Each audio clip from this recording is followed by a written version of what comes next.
viviendo aquí casi 10 años y después de haber estado muy vinculado a la ciudad de una forma u otra, y también a los investigadores y a sus estudios. Bueno, pues ya vine con Guillo en aquella época cuando en la Autónoma nos hacían aquí las prácticas de campo en Entre Torres, y por lo tanto para mí, después de casi, pues ya de unos años que presenté la tesis doctoral, pues para mí era un orgullo poder presentarlo, y más que otra cosa, que alguien se interese por lo difícil que es Vascos y lo que es Vascos finalmente, porque Vascos es tanto y es tan difícil que supone que muchas veces no se reconoce por lo voluminoso y lo difícil que es su explicación. Explicación que es compleja porque, como bien decía César, es una ciudad que ha venido muy citada ya desde época de Jiménez de Gregorio, Torres Balbás. Anteriormente se había hecho citas pues por los Reales, la Real Academia de la Historia. Bueno, de hecho yo he recortado partes de la presentación por no hacerla muy tediosa, pero si luego tenéis alguna pregunta sobre temas del descubrimiento, el tema del nombre, todas esas cosas, he querido centrar un poco más en lo que se pedía, que es específicamente las fortificaciones, ya que para entender las fortificaciones hay que hacer alguna introducción histórica y demás, y tampoco sabía muy bien el público, y bueno, pues hay una parte introductoria histórica y luego hay una parte más también agradezco pues, esa alusión a la Asociación Española de los Castillos. Hablaba hace un poquito con Miguel también, el director del colectivo Arrabal. Hay que apoyar mucho a estos colectivos. Lo decimos trabajando desde dentro, porque vemos que la sociedad, primero los jóvenes, no están muy por la labor de intentar ayudar, no ayudar, sino salirse de su Facebook. Nosotros en la asociación tenemos 50.000 seguidores en Facebook, que es una barbaridad. Podemos dar comunicación hasta el último momento, pero la realidad es que no hay gente que apoye estos movimientos y entonces cuesta muchísimo. Entonces, para nosotros también es pues muy bonito poder ver una sala así llena de gente interesada y saber más también sobre un yacimiento fortificado tan interesante. La asociación, como decía, pues se crea a partir del Real Decreto del 49, en el que se protegen todos los castillos, y desde ahí ha llevado pues, una catalogación y demás. Entonces hago esta cuña porque como me he escapado del trabajo para dar la charla, pues digo, mira, pues así aprovecho, y si alguien se interesa, pues en castillosdeespaña.es, pues ahí puede encontrar desde un inventario con los 10.000 castillos que hay en España, y además de ello el diccionario y demás. O sea, no es una página web, sino que es un servidor de información y de datos. Y además la asociación tiene una biblioteca y demás en el centro de Madrid, que está abierta para todo el mundo para que puedan acudir. Hasta aquí la cuña publicitaria.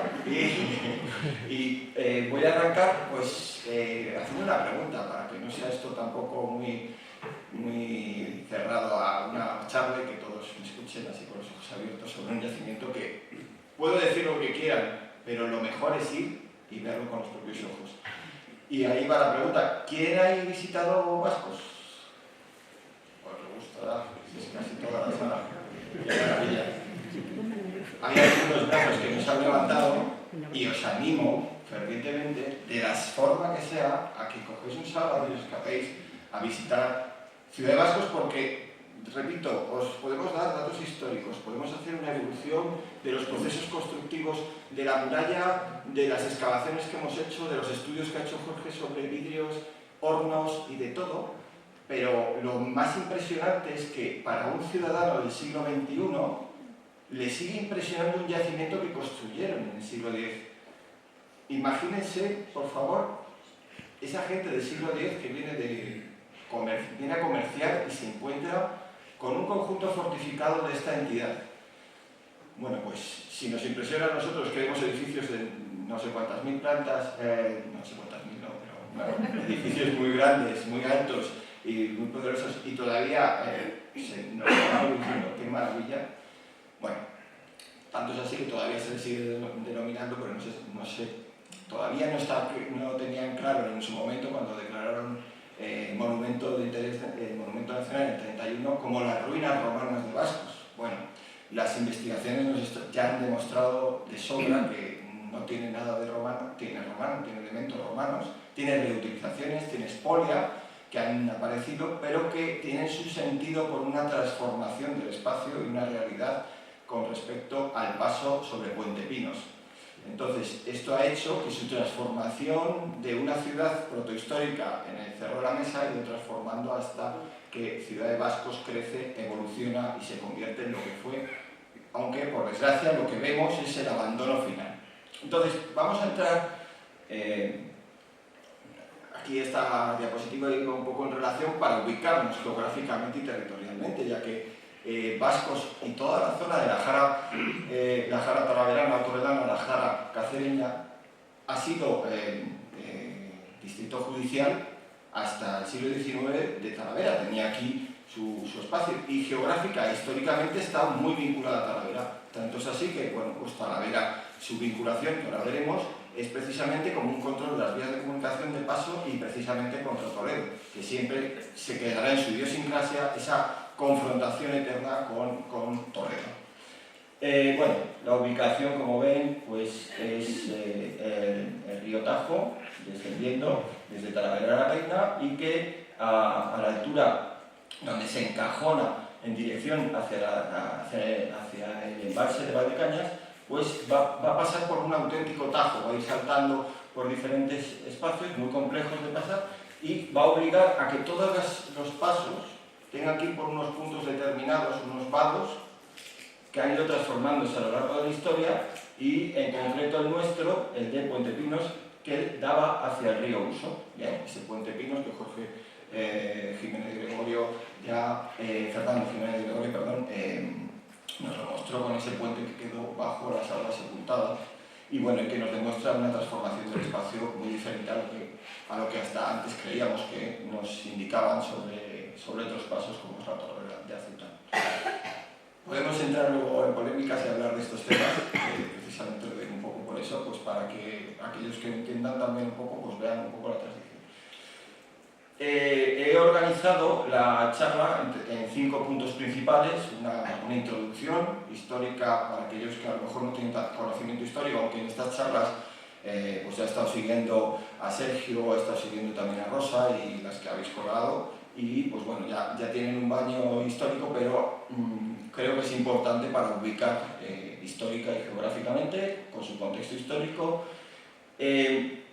Voy a hacer un breve apunte sobre las últimas investigaciones y nos metemos en cómo se articula la ciudad y las fases y evolución del conjunto defensivo a partir de estudios y fortificaciones.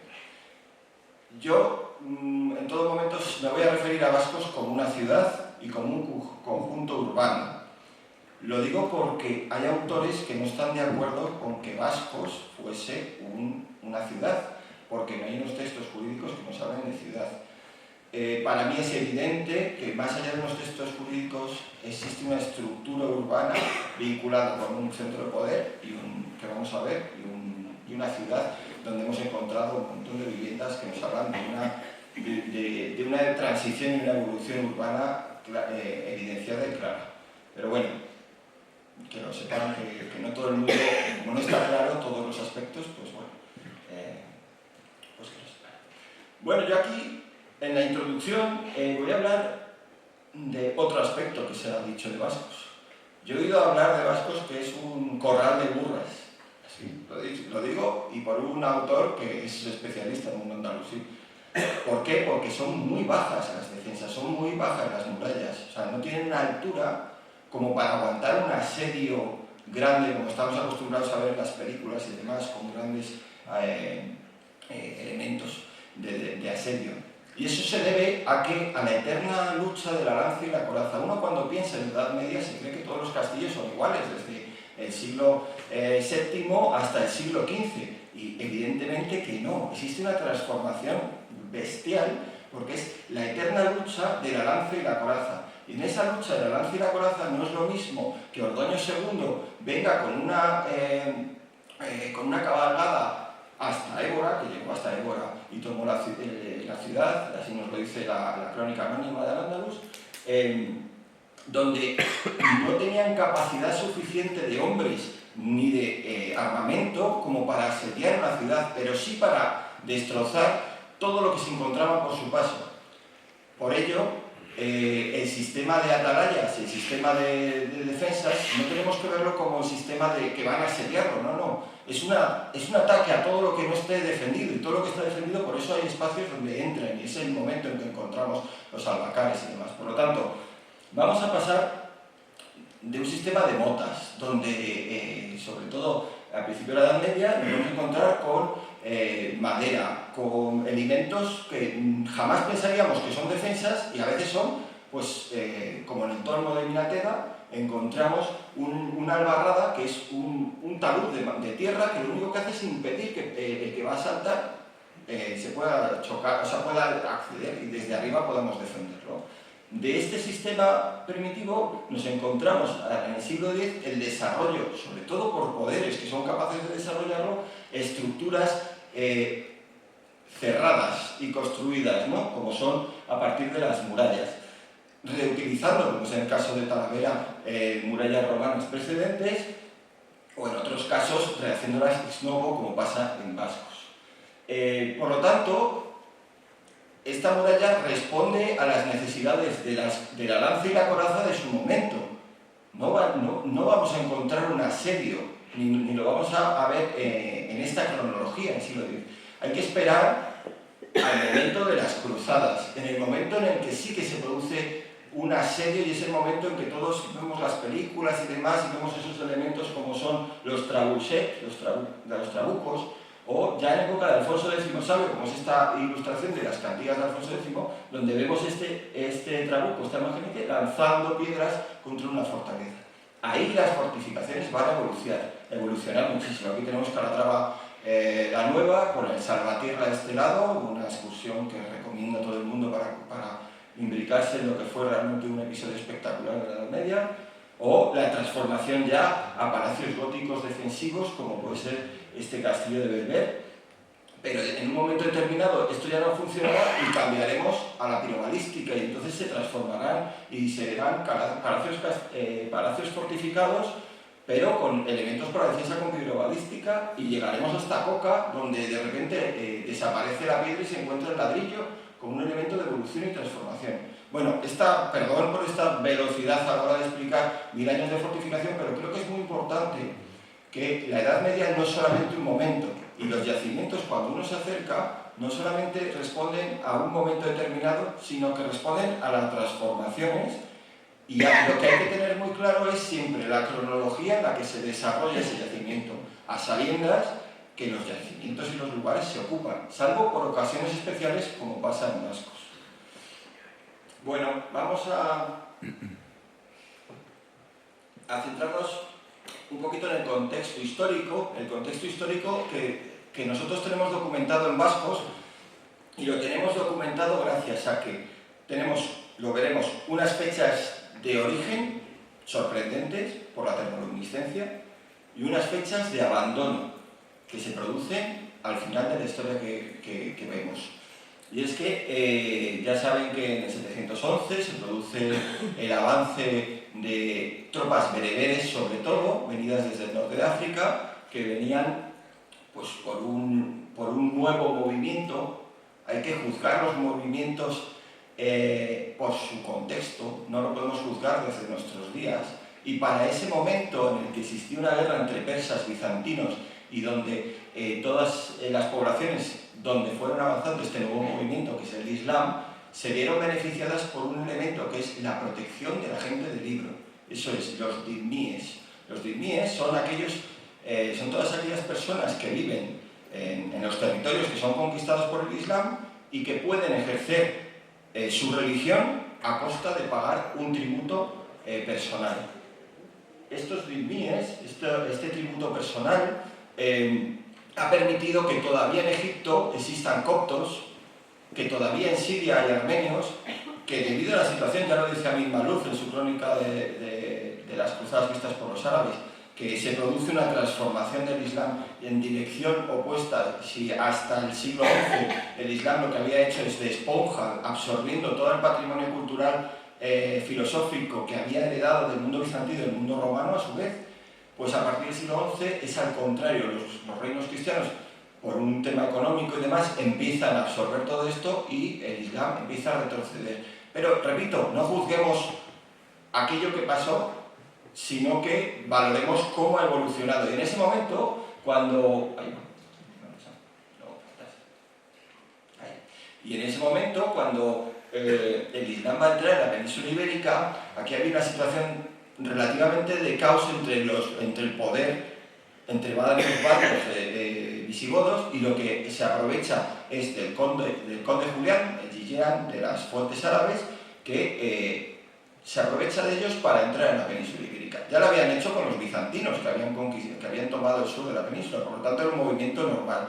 ¿Qué es lo que pasa? Que al final se asientan. Y no se van porque estuvieron a punto en el 722 de irse, porque no eran capaces de aguantar la situación problemática, y de hecho lo que hicieron al principio fue apoyarse de los obispos que controlaban las ciudades para poder cobrar esos tributos, o se apoyaban de las poblaciones que ya existían para poder cobrar esos tributos de los dhimmis. Por lo tanto, el principio de la ocupación de la península ibérica es: el conde Teodomiro, por ejemplo, va a mantener el estatus en su territorio y lo único que va a tener que hacer es pagar por poder seguir manteniendo el control. Claro, sí es importante el conde Teodomiro, Turmir, que se va hasta Damasco con Musa y con Tariq, que al final son ejecutados por no haber guardado el quinto califado. Pero perdón, que me estoy metiendo en muchos originales, pero es importante para entender por qué se asientan y cómo se asientan. Y es importante para entender por qué vascos y todas las poblaciones que tenemos en el entorno son muy parecidas y guardan este esquema de poblamiento.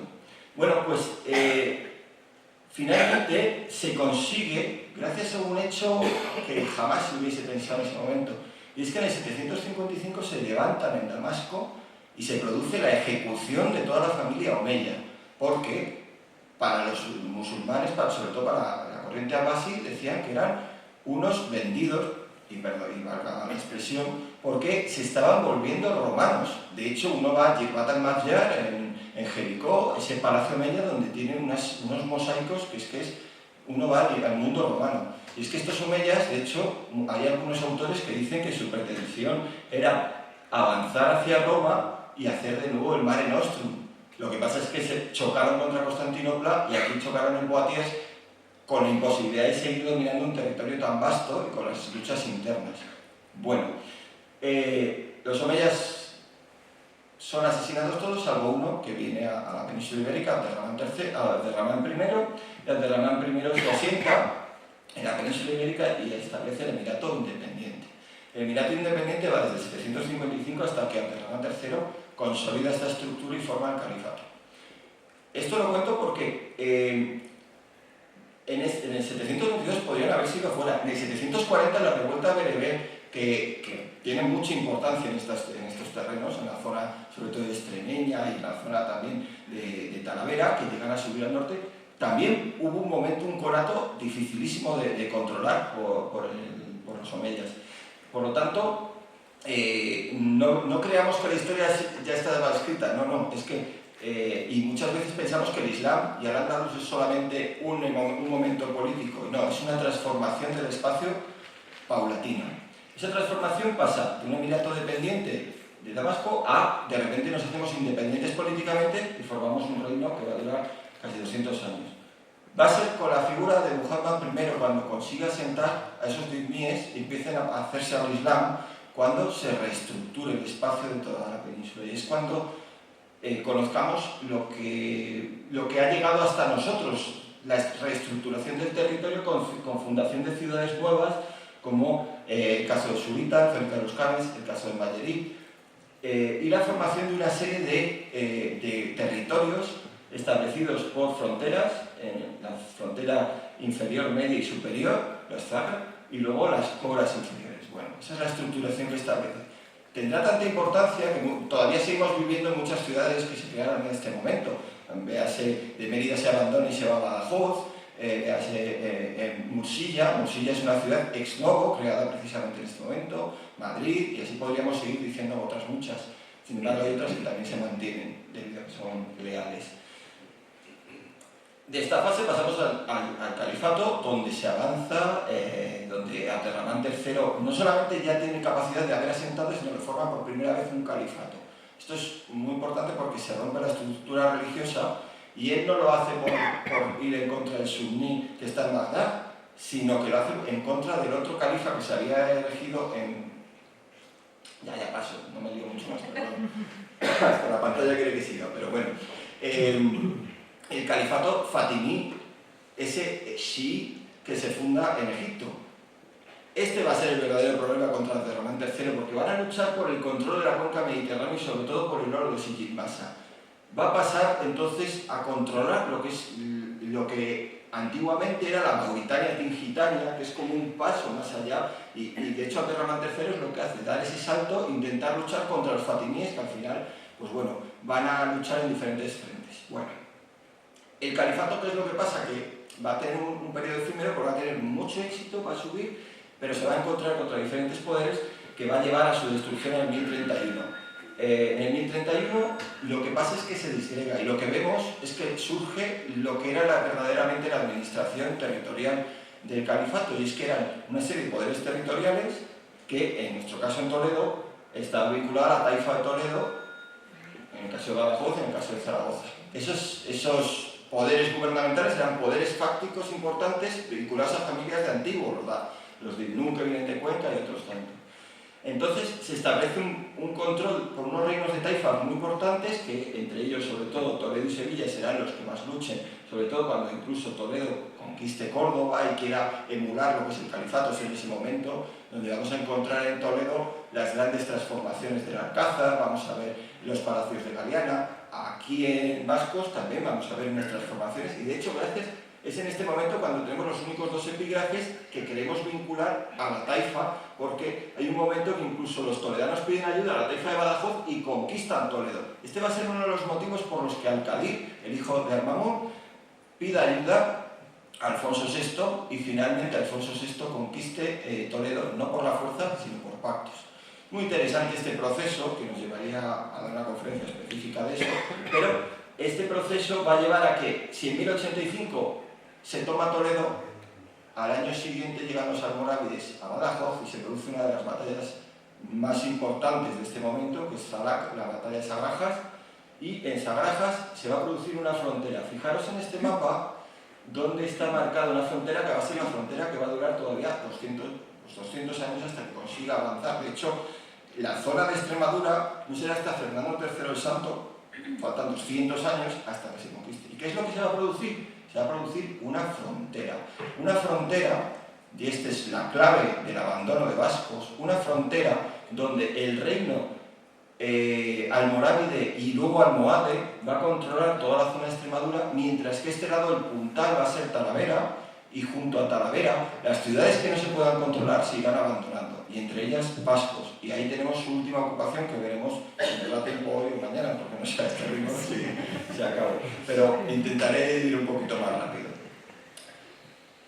Muhammad establece un sistema de... Bueno, he cortado ahí porque ya entra el mundo cristiano y pues a Vascos es abandonado y sería otra historia que contar. Entonces, ese es el contexto cronológico que nos interesa por los vascos. Muhammad I establece un nuevo sistema de control territorial basado en unas familias bereberes, pero también unas familias muradíes que viven en el territorio y que se vinculan de una forma a otra. Es muy interesante esto porque ahora en Afganistán, y ha sido un golpe ha sido tan difícil, fue imposible controlar los territorios porque estaban los señores de la guerra que eran vinculados unos a otros al final al poder, que dominaban un territorio y que era imposible conquistarlo porque al final dominaban esa población. Por eso las taifas, cuando surgen, son esos, valga la comparación, señores de la guerra que controlan un territorio muy amplio. Bueno, pues eso se establece a partir de un sistema estructurado. Ahora veremos en el caso de la Marca Media, pero en torno a una medina principal que domina unos cauces de ríos, unos pasos principales, que muchas veces vienen de antiguo. Hay otras medinas que se sitúan de menor tamaño, pero que tienen un control jurídico, un control económico del entorno. y son las que establecen el control territorial más amplio. Junto a ellas se desarrolla una serie de Hissin o Husun, en plural, que son los castillos, que los vamos a encontrar en diferentes sitios y que van a ir transformándose. Hay Hissins que se convertirán en ciudades, como Cieza, por ejemplo. Hay Kalats, que es un símil a Hissin, que se transformarán en auténticas ciudades como es Kalat Rabá o Kalat Ayul, que son ciudades que se han transformado. O sea, las ciudades las vemos al final de todo un proceso, pero tienen un proceso de iniciación que es el control territorial y de unos pasos de comunicación. Y a partir de ahí, cuando tiene un éxito, es cuando va ampliándose, ¿no? Bueno, pues es un poco la idea.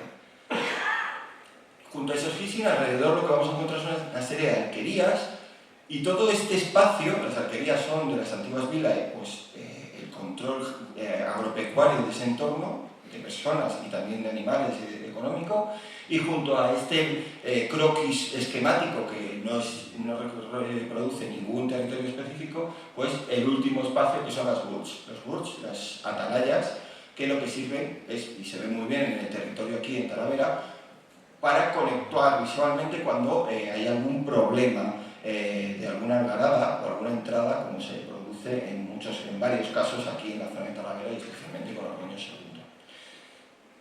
Bueno, este es el conjunto de fortificaciones que hemos documentado vinculadas a la cronología andalusí del Tag al-Awsat, que es la marca media, y de todas ellas partían de la capital, que era Toledo.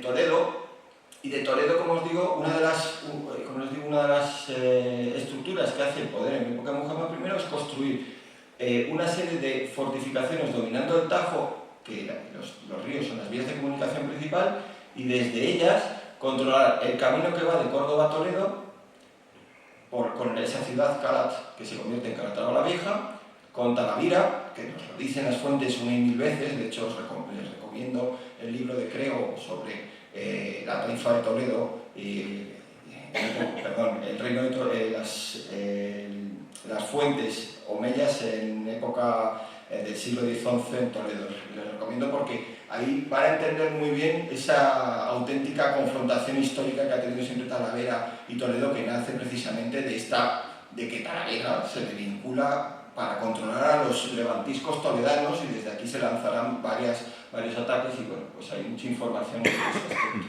Bueno, pues Talavera lo que está es, desde época romana, controlando un vado natural también del Tajo, y junto a un territorio que de forma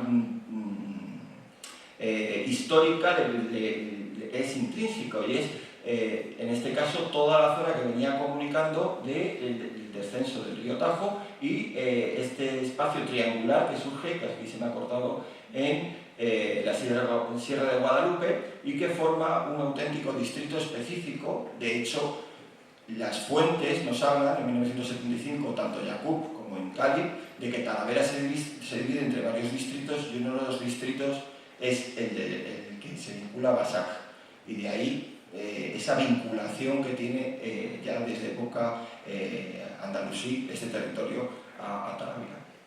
Bueno, pues este es un poco el espacio y el marco geográfico. Allí en la zona de Vascos podemos documentar un montón de yacimientos fortificados que han venido estudiándose desde varios años, desde los años 90, por Sergio Martínez Lillo. Sofía Gilot hizo un estudio muy interesante desde el yacimiento de Albalat, al otro lado de ya la fortaleza, que es el puntal almorávide frente al mundo cristiano. Y bueno, pues en este territorio lo que nos encontramos, y tenemos la suerte de que se ha quedado fosilizado un sistema fortificado, es casi el mejor sitio de la península donde encontramos este sistema fortificado, en el que una serie de Hissin, como es por ejemplo el marco, que lo tenemos aquí arriba, que domina desde aquí arriba, se puede ver Talavera en la distancia, con el espolón del puente. Yo me acuerdo cuando subí, que acababan de construir el puente y se veía perfectamente el espolón de Talavera desde el marco, y decía, es impresionante cómo desde aquí se puede divisar. Pero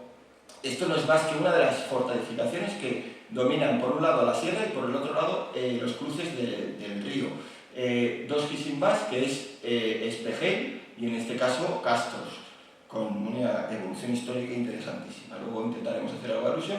Y luego una medina que es muy parecida en su transformación a la de Bascos. De hecho, para mí, en mi tesis doctoral la pongo como casi es un patrón evolutivo que se produce, y es que de una ciudad romana, de un asentamiento romano muy grande que es Augustóbrica, que ahora lo pueden ver en los mármoles que se sacaron del pantano, se pasa se asienta en Alto, controlando el vado, y en este caso en Alija, esa fortificación espectacular que, por desgracia, un chalet se construyó encima del Alcázaba, pero bueno, uno al divisar por ahí, pasear, ve perfectamente los conjuntos fortificados que tienen. Por lo tanto, dos ciudades de pequeño tamaño, que serían Alija y Bascos, que controlarían este distrito, y que algunos han querido siempre vincular al mundo de la minería, y que sí, que tiene una vinculación específica porque hay muchas minas en el entorno, pero que en todo momento yo pongo en duda que las ciudades en sí serían las cabezas administrativas que explotarían un territorio, no serían los sitios de explotación de la mina. Por lo tanto, cambiaría un poco esa noción y tendrían una visión más de evolución y transición urbana, que es lo habitual en Al-Ándalus y que es lo que nos lleva en otros sectores de Al-Ándalus. Bueno, Bascos, con su puerta con arco de herradura y con el almansor al fondo, y cerquita la fortaleza del Castillejo, que es muy interesante y que está muy vinculada también al control de las vías de comunicación, tanto el Pedroso como el Uso, para acceder a estas zonas y también en dirección hacia Guadalajara. Bueno, ese es el territorio. Obedece también Bascos a unos criterios constructivos que vienen precisamente de la historia que les comentaba de Abderramán I, cuando llega a la península ibérica, establece un criterio constructivo, y ese criterio constructivo va a ser fosilizado en la mezquita de Córdoba, en la Puerta de San Vicente. En la Puerta de San Vicente, dos torres flanquean un vano, en este caso adintelado, con un arco de herradura, y arriba un matacán. Está reproduciendo un esquema que trae desde Siria y que viene desde las fortificaciones sasánidas, que también las vemos reflejadas en ese almenado piramidal y escalonado. Bueno, pues este esquema ya será restaurado por Muhammad I 100 años después, y de hecho nos deja una inscripción diciendo que yo restauré esta puerta que había hecho mi bisabuelo Abderramán I. Bueno, pues Muhammad I tomará ese ejemplo y lo trasladará a todas las fortificaciones del territorio con esas dos torres flanqueadas en arco de herradura, y lo tomará como un símbolo. Y tendrá tanto éxito que en el califato todavía las veremos en la fortaleza de Gormaz, con este sistema de dos torres defendiendo el acceso, o en la fortaleza de Bascos de igual forma. Es unos criterios constructivos, este es uno de los muchos criterios constructivos que hay, y que gracias a Bascos podemos también extrapolar a otras fortificaciones, ya que Bascos no tiene una reocupación militar posterior encima y no destruyen las últimas construcciones, sobre todo en Mirares y Califales. Y ya estamos en Bascos, no sé si cuánto me he comido, pero me pareció interesante hacer una introducción histórica a lo que vamos a ver, porque finalmente Bascos obedece a su historia y a las transformaciones. Pero bueno, para llegar a ello hemos tenido que investigarlo, ¿no? Yo he cortado, he cercenado la conferencia porque ahora les iba a comentar cómo fue el descubrimiento y tal, lo he cortado. De hecho, mira, vamos un poquito más al grano, porque la gente lo que quiere es oír hablar de Bascos, ¿no? Pero bueno, Bascos no se entiende sin toda la gente que ha pasado por allí, porque yo no soy más que uno más de los que hemos intentado entender y comprender la historia de este yacimiento tan espectacular. De hecho, esto es de cuando se cumplieron 40 años de las excavaciones. Vale, 40 años de las excavaciones, pero es que estamos a punto de cumplir 50 años de que Ricardo Izquierdo sigue al pie del cañón y haciendo que esto pues, poco a poco vaya avanzando como puede, muchas veces, a veces más, a veces menos, a veces por lo menos. Dicen que mientras sigas pedaleando no te caes de la bicicleta. Bueno, pues Bascos va un poco en esa línea, pero ha habido momentos de máximo desarrollo y hemos conseguido, pues bueno, gracias a grandes investigadores. De hecho, bueno, pues tenemos a Susana de Mértola, tenemos a gente de la primera campaña y tenemos a Manolo también por aquí, que habéis aportado muchísimo en las excavaciones, y gracias a que al final se ha creado una identidad también en la zona, gracias a esas campañas de que venía la gente de trabajar de los pueblos y han identificado el yacimiento como algo más, no solamente como un sitio turístico de visita, sino como un recurso también y un recurso de identidad para la gente, que es muy importante. Bueno, en Yacimiento de Vasco, sobre todo ya en la época que entré yo, mi intención fue ir directamente a estudiar las murallas para comprender las transformaciones a través de las murallas, ya que son elementos del poder, cómo podían haber ido creciendo y transformando al final a la gente que vivía allí, ¿no? Entonces, hemos hecho levantamientos con láser escáner, analíticas de cales, aquí tenemos recreaciones para que en cualquier momento, si esto se puede hacer una y varias veces, si hay cualquier tipo de movimiento de alguna de las paredes, pues lo vamos viendo según vamos monitorizando. Entonces ahora ya el láser escáner se ha quedado casi obsoleto, no obsoleto, pero es muy caro para desarrollarlo, y es más fácil con fotogrametría aérea, con drones que hemos hecho, y esto nos permite no solamente conocer la historia y la evolución, sino cómo se comporta el elemento arquitectónico y sus transformaciones. Por suerte es bastante estable. Se han hecho redes geodésicas de todo el conjunto, se han levantado tanto por láser escáner como por fotogrametría todo el conjunto amurallado, y nos ha permitido de esta forma ir desmontando partes del mismo para comprenderlo de una forma más intensa. Además, los procesos de excavación se centraron en estas fases desde 2006 hasta 2011 en extraer, en excavar las murallas, ya sean las puertas, portillos, donde Marcos también estuviste excavando ese portillo 3, además de excavarlo, se ha intentado comprender cómo es la relación con el propio yacimiento. Y francamente nos ha dado muchísima información, porque nos ha transformado un poco la visión del propio yacimiento. Incluso se excavaron todos los adarves, porque los teníamos así abandonados desde el siglo XI, y nos han dado también, veremos, información muy interesante. Se ha hecho un sistema de información geográfico donde se han ido incluyendo todos los datos, ya sean de muros, cerámicas y demás, que automáticamente pinchando nos dan información de dónde han salido, qué campaña y cómo ha sido. Y esto facilita mucho la labor del investigador. Y luego, en cada una de estos, lo interesante es que, y esto fue mi tesis doctoral, fue sacar todas las fases constructivas. Y es que teníamos que comprender desde el origen, y es lo que vamos a ver, hasta nuestros días, hasta las últimas fases, cómo se han ido transformando. Y es que hay muchas transformaciones, eso nos está hablando, hay muchos cambios. Si nosotros en nuestras viviendas queremos hacer una reforma, cerramos la puerta del baño y abrimos por otro lado, ahí estamos dejando una huella en la arquitectura. Esa huella la podemos evidenciar, podemos comprender a través de una serie de elementos que nos daten, ya sea geometría, pues por ejemplo sacar cales, sacar cerámica de esa puerta, por ejemplo, si la anterior era de Talavera, pues podemos sacar la cerámica y ver el momento en que se coció esa cerámica y saber la cronología en que se usaba esa puerta. Pues así es el estudio de la arqueología y la arquitectura, es intentar entender la transformación de un edificio, comprendiendo desde su fundación hasta sus últimas transformaciones. Y en este caso pues pueden ver, por ejemplo, una de las últimas torres de época taifa, que se construye encima de una torre y de una transformación de la alcazaba de época omeya. Entonces, pues bueno, hay hasta un cerramiento de un portillo, de unas cámaras de tiro que ya no corresponden a lo que se utilizaba en época omeya, por eso sabemos que es de época taifa, pero bueno, ahora entraremos en lo mismo. ¿Cómo se articula Vascos?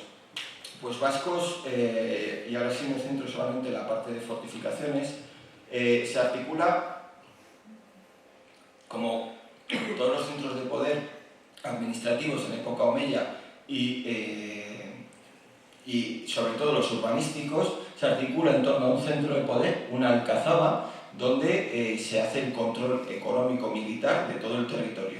Aquí solamente podrían acceder aquellos vinculados al poder o que tuviesen que tener una relación específica con ese poder, o dar explicaciones del territorio, por ejemplo, un notable del entorno que tuviese que traer al gobernador, a la MIP de este territorio, algo específico, las cuentas y demás. Pues ese sería el uso final de esa alcazaba que tenemos.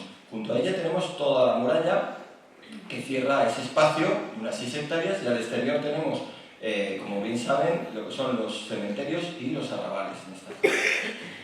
La Alcazaba se ha estudiado desde 1995 y Jorge de Juan vino al parecer y os estuvo contando un poco lo que es la Alcazaba. Tenemos algunas ideas un poco diferentes sobre algunos puntos, pero en el fondo sí que complementamos que tenemos un recinto inicial junto con un albacar. Ese recinto inicial se transforma en diferentes fases y va creciendo y se forman al final 5 conjuntos. En época califal encontraremos la construcción de esa transformación de un espacio abierto, un albacar o barbacana, a convertirse en una mezquita muy interesante que sobre todo tendrá un mayor desarrollo en el siglo XI y en la que se encontró un tenante de altar visigodo que nos está hablando de la reutilización de materiales de un yacimiento cercano, probablemente Fuenterrabía, y su traída a un nuevo monumento y colocándolo en una de las puertas de acceso. Es muy interesante la reutilización de estos materiales y que es constante en las excavaciones. Bueno, en ella se entra por un arco de herradura que se encuentra además vinculado a 2 torres cuadrangulares, como veíamos anteriormente, que vienen desde la mezquita de Córdoba y que lo que hacen es en alto proteger ese acceso. Este arco de herradura es además de un sistema de protección y un sistema de defensa, es además un símbolo que se quiere hacer ver a toda la ciudad de Bascos y a todos aquellos que se acerquen allí, incluso en nuestros días. Los ojos van directamente a ese punto central que es ese arco de herradura, que si la mezquita estaba cubierta, todavía se veía por encima de la mezquita, por eso está también en alto. La mezquita tendría sus techos, se cubriría ese espacio y este muro de tapia iría justo dejaría verse, o sea, se podría ver perfectamente en cualquier momento desde cualquier punto de la ciudad, salvo desde el barrio, desde uno de los barrios, el barrio este.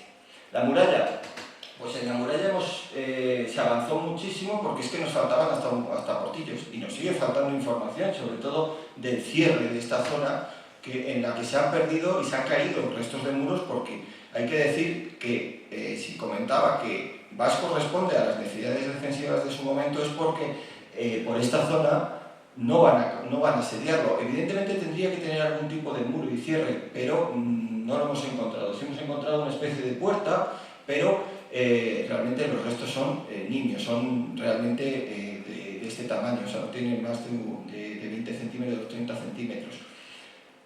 Sin embargo, eso no tiene que engañarnos con lo que decía de la albarrada de Tolmer y Minateda.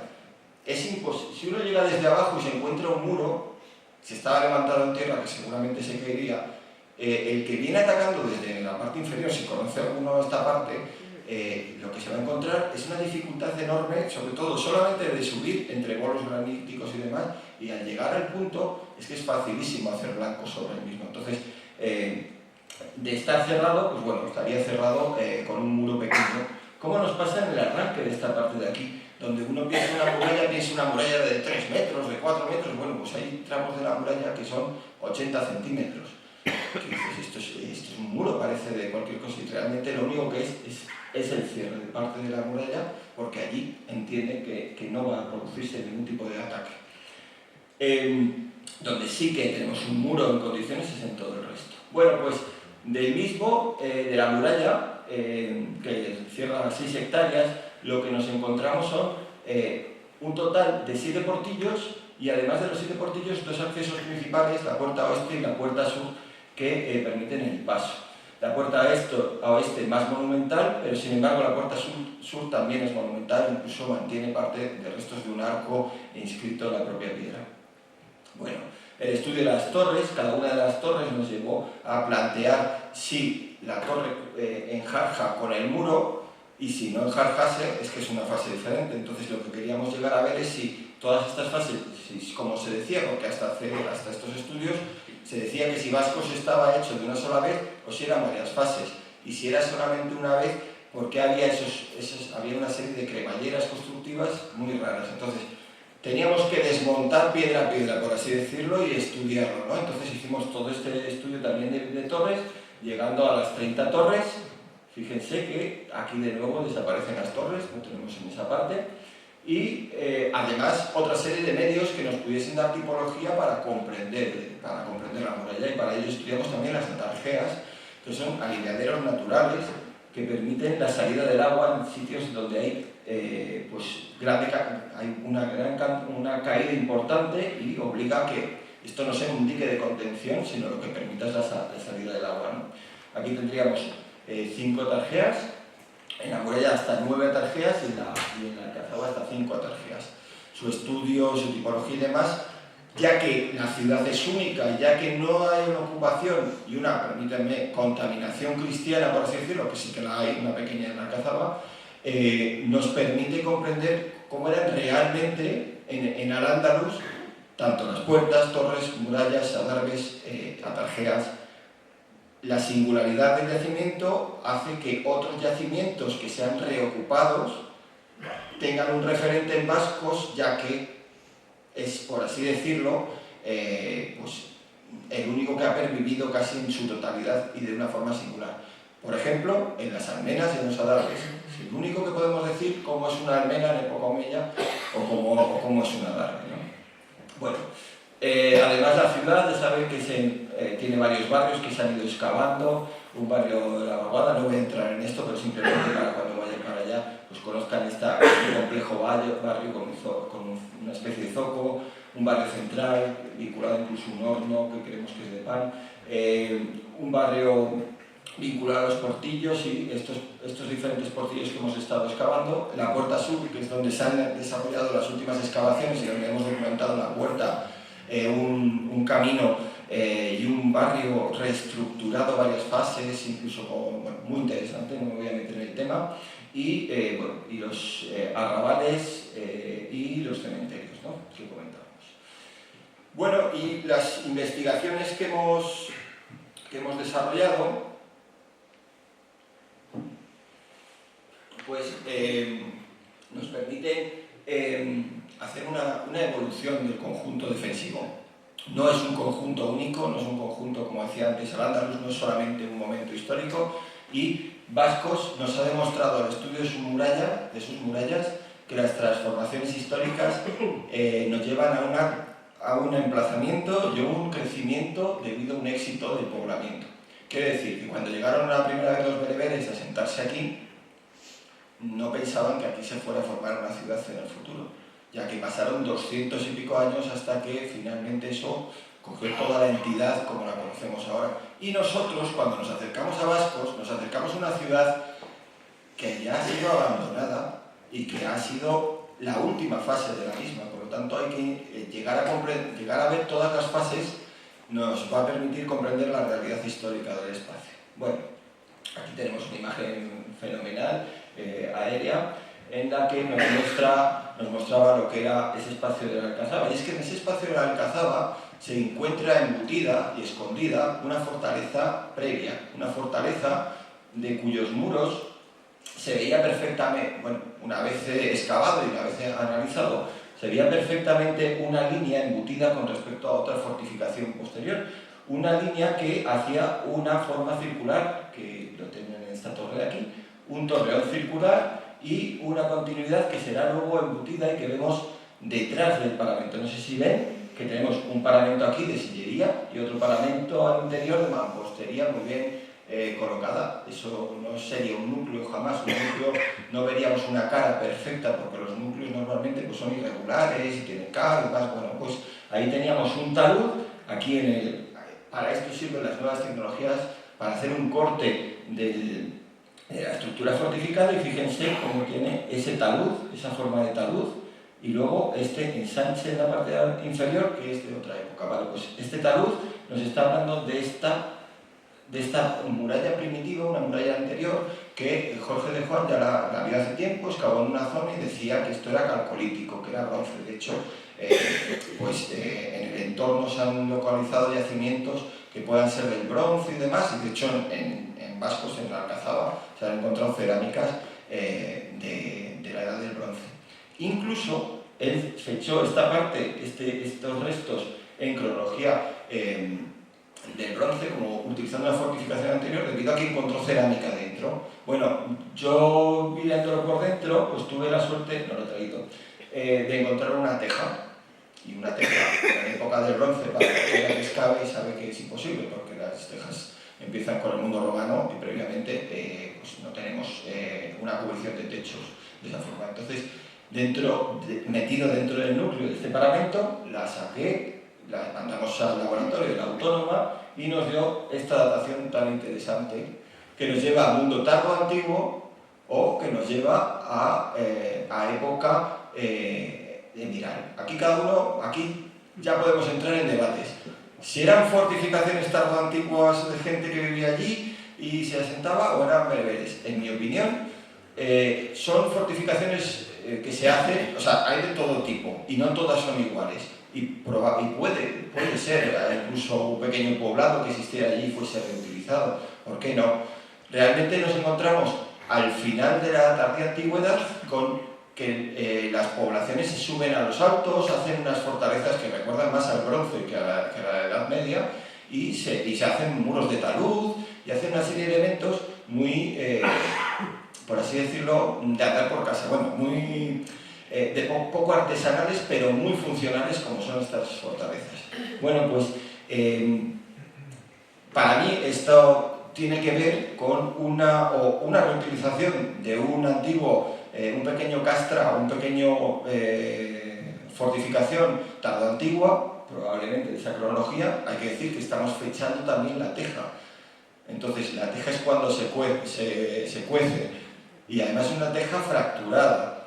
Por lo tanto, nos lleva a debatir y podremos pasarnos horas aquí, pero lo interesante es que tenemos una datación que nos está hablando de una fortaleza tardo antigua o mirad, para mí es lo mismo, porque el poder andalusí no se puede llegar a asentar hasta la época de Muhammad I. Y si Muhammad I no hubiese visto en este asentamiento un sitio de poder fuerte, no hubiese recrecido sus murallas y hubiese hecho la fortaleza que vamos a ver a continuación. Por lo tanto, este aspecto es muy interesante porque nos está hablando, podemos ir a otra serie de fortalezas también de época tardo antigua, en la provincia de Segovia, ahora se me ha ido el nombre, que tiene también unos torreones circulares, os lo comentaré, u otra serie de fortificaciones. Por lo tanto, bueno, ahí en mi tesis doctoral, si alguien está interesado, también tengo un artículo sobre evidencias. Pero bueno, para temas específicos, si queréis lo podemos en las preguntas o más adelante hablar sobre el tema.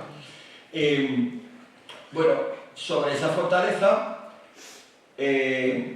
y en este caso yo lo vinculo a esa fase en la que los reinos cristianos empiezan a avanzar, pero no avanzan tanto por los cristianos, sino porque los cristianos apoyan a los toledanos en los ataques que se producen contra el Emirato. Y en principio, uno de los grandes ataques es Calatrava. Calatrava es que lo destruyen a establecimientos, dicen, bueno, nunca se sabe, las fuentes son muy exageradas, pero esos ataques se quieren cortar también por parte del poder, ¿no? Entonces se controlan los pasos y se controla también la población. Y es en ese momento cuando se construyen todas estas fortificaciones. Y una de ellas pues es todo el forrado exterior de esa fortaleza primitiva precedente de la fase anterior. Esto lo vemos en la parte frontal, donde de nuevo tenemos esa fortaleza precedente, que en algunos casos se utiliza, y posteriormente se forra con este forrado. Y es que es una cosa que además se está viendo en Gormaz, se está viendo en muchísimas fortificaciones donde, como es algo funcional, las murallas, ¿por qué voy a tirar la muralla precedente si lo que va a hacer es hacer más fuerte mi muralla que voy a construir? Por lo que hago es la adoso. Y lo que encontramos son el adosamiento de un montón de murallas en un montón de sitios y desplazamientos. Y bueno, este es el caso de Vascos. Encontramos cómo adosa a esa muralla precedente y cómo se construye una primera fase. Eso vinculado a esta alcazaba que va a tener una barbacana exterior que es tan grande que podría ser una albacara. Las albacaras son resumiendo, son sitios para que la población que no tiene donde, cuando hay un ataque, pues se meten en la albacana para protegerse durante el proceso de ataque, que viene la caballada a destruir pues, sus recursos económicos. Entonces se van y se meten dentro, ¿no? Tanto aquí como en la que será la de Cazador. Y tenemos de ese criterio tipológico una fase constructiva en la muralla. Eso nos está diciendo que ya se quiere hacer esa ciudad urbana. Esa ciudad lo que hace es cerrar las zonas en llano y se van hasta tocar con un cerro en esta parte, que aquí sí podemos ya hablar de hipótesis, de cómo se cerraría o si no se cerraría, o si esto tiene que ver, y aquí lo lanzo, con ataques que se producen sobre ciudades específicas sublevadas. Pues tenemos conocimiento de una tal Santán que se subleva y es atacada y se destruye, u otras ciudades que se destruyen como una forma de bloqueo. Bueno, lo que sí que tenemos claro es que tenemos una vinculación tipológica muy clara con respecto a esta fase y esta fase de aquí, y constructivamente hay unos cambios muy claros en los que la muralla se fragua, se abandona y otra vez se reconstruye. Y esto lo podemos ver, por eso era esta foto de detalle, en esta zona de aquí, donde tenemos un nivel de tierra por debajo de la fase constructiva, un nivel así de abandono, de transformación, en el que tenemos una parte, que es esta parte de aquí, de mampostería, se ve muy bien aquí, una parte de mampostería, donde en la parte superior ha fraguado toda la mampostería, se ha acabado esa obra. De hecho, en la parte, en la torre 19, se ve perfectamente el fraguado, y después de ese fraguado, el cambio constructivo a la sillería. Lo que nos está hablando es de las transformaciones. Fíjense en esta parte de aquí, cómo pasamos a una... Esto se ha hablado muchas veces de 2 equipos constructivos. Esto jamás serían para mí, jamás serían 2 equipos constructivos, ya que requiere a un grupo de canteros muy especializados para poder hacer esta sillería y para construir todo un sistema de murallas que vaya a llevar atarjeas, vaya a llevar una serie de elementos que son funcionalmente más desarrollados que la misma. Podríamos hablar de muchísimas más cosas técnicas de esa muralla. Aquí les he puesto un poco, una foto un poco con el ánimo de ver el cambio constructivo tan evidente que hay con la mampostería de esta fase viral, que incluso tiene unos bancos constructivos que no vamos a ver en la construcción califal, que tenemos claramente evidenciada en todo el cierre oeste y todo el cierre este, y en la parte superior. Aspectos muy relevantes que luego además hemos visto que están asociados también con el control territorial, pero bueno, eso es otro aspecto. Vemos una sillería muy elaborada, por ejemplo esta torre 10, que es esta cuadrangular, que sale al exterior, y a mí me recuerda muchas veces a ese sistema constructivo de Gormaz, donde se requiere un equipo de canteros con una alta cualificación, pero no solamente de canteros. Aquí hay que hablar de toda la estructuración que lleva a poder construir esto, que va desde transporte, va desde un elemento que por desgracia hemos perdido, que es todo el tema de madera para la construcción de andamios, para la construcción de elementos que permitan la colocación y la ubicación. Sí que tenemos por suerte en el suelo, en la puerta oeste, por ejemplo, huellas evidentes de cómo se colocó el enjarje de esas maderas, pero se ha perdido. Pero tendría que estar esparteros y todo este grupo constructivo que lleva a poder construir y a edificar esta muralla, que francamente es un hito. Junto a ello, pues seguimos teniendo, y esta foto evidencia, por ejemplo, de Jiménez de Gregorio, una torre que ha desaparecido y se perdió y se cayó entera, pero nos habla de un sistema constructivo muy diferente. Fíjense, hasta la parte de arriba, con un corte de la fase constructiva inicial y una cámara de tiro en la parte superior, algo que no vamos a ver en estas torres de época califa.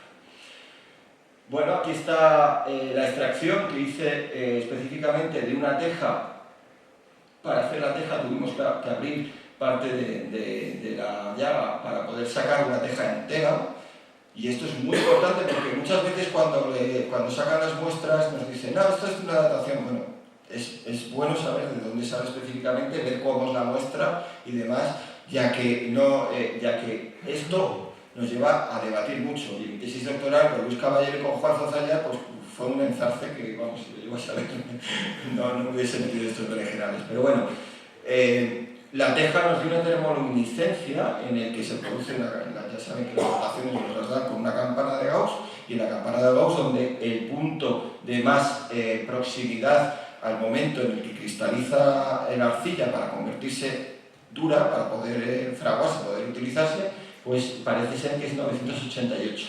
Pero puede ser desde el 940 hasta el 1026, por lo tanto estamos en pleno califato. A mí me lleva a hablar de Al-Hakam II y me lleva a hablar precisamente de Bormaz. Se puede relacionar con los epígrafes de la frontera, donde se utiliza un tipo de epigrafía un poco diferente a la oficial total que es en Córdoba. Hay una serie de elementos que sí, que nos están hablando de esa arqueología, pero bueno, finalmente nos está hablando de esa fase de éxito total del yacimiento, donde finalmente se construye esta ciudad, que algunos autores que dicen que en Toledo se fundó en un sitio no conocido una ciudad. Bueno, eso es puede relacionarse o no, pero bueno, la realidad es que bueno, pues tenemos esta evidencia arqueológica que nos habla de que este lienzo está hecho de una sola fase, temporal, no constructiva. Es muy interesante porque esto da para clases de arquitectura, de cómo se construye una muralla, con todas estas atarjeas y con este portillo protegido, pero bueno, lo más interesante es precisamente esa datación final, que nos habla de que la muralla tiene esa fase de cierre de época califal. La ciudad tendrá transformaciones en época taifa, y es en el momento en el que se tiene que reforzar defensivamente, porque es en el momento en que las taifas de Toledo y Badajoz se enfrentan, es el momento en el que hay un enfrentamiento también muy abrupto ya pues primero con Fernando I, luego con Alfonso VI. Entonces es un momento bélico importante, es el momento en que queremos vincular lo que son la construcción o readaptación de lo que fueron algo que no se conocía hasta las excavaciones de 2006, que nos salieron. Torres Barbas nos decía que era el acceso directo y que eran más primitivas. Cuando excavamos sacamos un acceso en codo, y para eso hicieron lo que es un muro avanzado, que es esto que ven aquí. Un muro avanzado, un muro en L, que lo que conforma es una barbacana de protección. Para poder acceder ahí se complica el acceso enormemente, y ello hace que se transforme. En la Alcazaba encontramos lo mismo, y encontramos la reestructuración del barrio para obligar a hacer el acceso en la parte inferior, y hacer un sistema de acceso acodado y continuado. Nos queda mucho por conocer de la Alcazaba, porque para mí en este sector de aquí es donde están las grandes transformaciones de época califal, ya que hay unos muros de una entidad muy grande, y nos están hablando de que este sector de aquí nos queda mucha excavación por delante para conocer. Si vemos que se transforma, por ejemplo, este barrio en la parte inferior también, por la cubrición para hacer la mezquita, y bueno, pues vemos una transformación importante. En este momento ya esto venía yo con esta imagen, cuando surgen estas dos torres que se adaptan de la obra emiral y construyen dos cámaras de tiro que tipológicamente están vinculadas a época taifa, sobre todo porque es la única saetera, esta y esta de aquí, que hasta, pues bueno, nunca se ha dicho, pero está ahí, tenemos una cámara de tiro igual con una saetera, y que son dos elementos que nos están hablando ya de esa fase taifa y esa fase de defensa a ultranza de todo el conjunto, incluso con la construcción de un barrio específicamente castrense, casi específicamente vinculado a la defensa de esta Alcazaba. Sin embargo, la ciudad se sigue utilizando, sigue habiendo vida, y luego se evidencia, no hay una destrucción en las viviendas, hay un abandono paulatino y se llevan sus enseres. Encontramos juguetes que se han abandonado, encontramos elementos que nos hablan de esa fase paulatina y no una destrucción intencionada. Y bueno, hay que decir que Hay unos restos, sí, de destrucción intencionada de la Alcazaba, me he acordado ahora de cuando excavaron el portillo que da al uso, y está vinculado se quiere vincular un asedio de la taifa de Badajoz sobre las fortificaciones de frontera de la taifa de Toledo. Pero nos queda mucho por investigar sobre esos cuerpos que aparecieron ahí en el interior. Aquí está esa saetera que nos está hablando de una tipología y una construcción del siglo XI. Y, bueno, y la fase final, cuando ya de una forma contractual, por así decirlo, se toma la ciudad y se toma y se cristianiza. Evidentemente, cuando llega Alfonso VI, del que tenemos documentadas monedas, del que tenemos documentados enterramientos, cristianiza incluso la entrada haciendo una cruz patada justo en la entrada de la Alcazaba, y en la que la antigua mezquita se reutiliza para enterramiento cristiano, y incluso también tenemos documentado que después del proceso de abandono hay un proceso de saqueo de la parte superior, destrucción del tapial y sacada de acarreo de materiales, sobre todo de columnas de la mezquita, y esa es la última fase del yacimiento.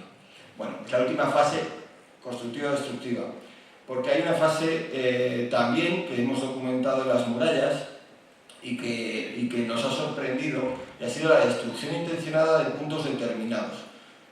Yo lo he interpretado como que una vez que se abandona en época de Alfonso VI y se decide abandonar todo lo que está al sur del Tajo porque es incapaz de conseguir el control de estas zonas, una destrucción para que no se reutilice, y por ello se destruye esa torre que veíamos antes tan bien hecha de este lado, se destruye por un sitio que es imposible. Es una destrucción intencionada porque está picada la torre para que no se pueda uno hacer fuerte en esta torre y controlar defensivamente la muralla.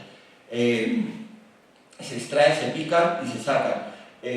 Junto a ello documentamos en la puerta oeste el cierre y el tapiado intencionado de esa puerta y después el abandono. De hecho, nosotros en la fase tomamos la decisión de que esta parte de aquí no era evidentemente monumental, y está documentada, está dibujada y demás, y se decidió, pues, en aras de bien de la visita, pues abrir solamente estos dos trocitos, estos dos que estaban adosados al propio arco. Pero ahí tenemos documentado ese cierre intencional de la puerta oeste, y también tenemos documentada la destrucción intencional de los adarves. Y sabemos que es intencional porque encima estaba cubierta de tierra. Los adarves tenían un parapeto interior hacia el interior de la muralla para quitamiedos, por así decirlo, y un parapeto exterior con almenado. Pues se ha documentado en varias partes de la propia muralla, pero tenemos documentada la destrucción. No es que sea una gran destrucción, sino a veces incluso a patadas de tirar los adarves. Una vez que una muralla la desarticulamos en la parte superior, cualquier persona que está arriba es una diana, perfecta para cualquier persona que dispare. Por lo tanto, una vez que no tienes parapeto para parar y proteger el pecho, estás expuesto a los ataques. Por lo tanto, desarticulada, y así lo haría después los Reyes Católicos, una de las formas sería eliminar esos adarves. Y dentro de las fases de evolución, y perdón que me estoy extendiendo mucho, quería hacer, entre otras cosas, con los SIG hemos jugado mucho, porque hay que divertirse también y hay que pasárselo bien, y una de las cosas es analizar el territorio y verlo visualmente. Y una de las cosas era, bueno, si tenemos fases constructivas y todo el mundo dice, ¿por qué está aquí escondido Vascos? ¿Y por qué está ahí desaparecido? Y podemos dar otras explicaciones. Vamos a ver, jugando con la visibilidad, un estudio del territorio, qué es lo que ve y no se ve. Pues bueno, desde la torre 7 de la Alcazaba, lo azul es lo que se vería según el programa. No hace falta un programa, si uno va allí un día claro, puede mirar y ve que casualmente llega hasta Oropesa.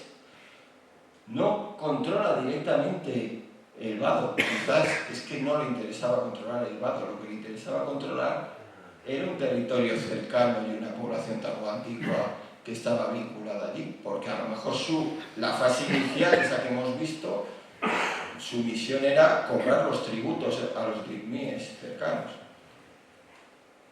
Pues casualmente, cuando se acaba de construir y esta es desde lo tengo aquí arriba, desde la torre 14 de la ciudad, de repente se amplía el espectro visual y casualmente van a controlar algunos arroyos que incluso hay un arroyo por aquí, no me acuerdo, de Torrejón. La toponimia a veces llama la atención. Y luego tiene una relación visual, fíjense aquí lo he puesto, hacia el Castillejo, y yo dije, bueno, vamos a probar a ver si Castros, pues desde la altura, en teoría, y esto es pura matemática, o sea, esto es un análisis matemático que hace el programa y te lanza donde ve y donde no ve, porque hay alturas. Cuando estábamos en EGB hacíamos esos cortes y veíamos las alturas y demás, pues esto lo hace el programa, y los rojos lo que vería, casualmente vería la torre de Castros. A mí personalmente me cuesta, o sea, he intentado mirar y tal, y digo, no lo veo, tendría una vez que irme con alguien, que alguien esté en Castros, y no, porque esa es la mejor forma de comprobar que realmente se ve, y otro en esta torre. Eso que está diciendo que está controlando el territorio. Y a mí hay una cosa que me llama mucho la atención, y es que no sé por qué se ve perfectamente el puente del arzobispo. El puente del arzobispo, que todos sabemos que es de una cronología posterior, pero está sobre un vado, y si se ve es por algo que a lo mejor no sabemos interpretar, o si se ve esa dirección es por algo, y nos faltan muchos hitos que se han ido perdiendo a lo largo del tiempo, y nos falta mucha información, pero por algo pasa ahí, Yazután, eso es, y demás, o sea, hay una serie de elementos. Bueno, me despido con ese juego real de ver en el terreno. Ahí tenemos Oropesa iluminada por ese rayo de luz que entró, ahí estábamos desde